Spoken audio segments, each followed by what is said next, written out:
দ্বীনি কুল্লি ওয়া কাফা বিল্লাহি শাহিদা। সম্মানিত ভাই,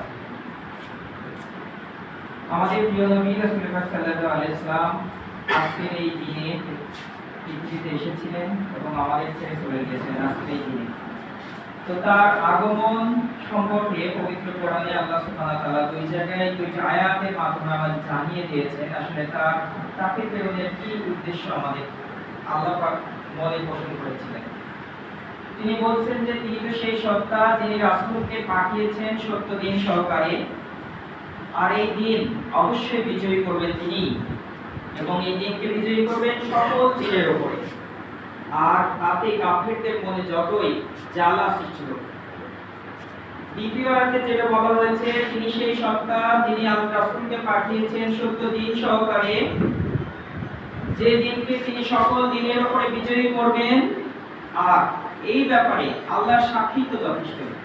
সম্মানিত উপস্থিতি, আল্লাহ সুবহানাহু ওয়া তাআলা স্পষ্টতই বলে দিয়েছেন যে তিনি যে দিন সহকারে, যে জীবন ব্যবস্থা সহকারে রাসূলকে আমাদের মাঝে পাঠিয়েছেন, এটি সাধারণ কোনো দিন নয়, সাধারণ কোনো জীবন ব্যবস্থা নয়, একমাত্র দিন যেটি আমার রব, আমার মাবুদ নিজে বাছাই করেছেন। আর তিনি ওয়াদা করেছেন যে এই দিনকে, এই জীবন ব্যবস্থাকে অবশ্যই অন্যান্য যত দিন, যত মত, যত পথ প্রচলিত আছে পৃথিবীতে, সকল মত, সকল পথের উপরে তিনি অবশ্যই এই দিনকে কি করবেন? বিজয়ী করবেন।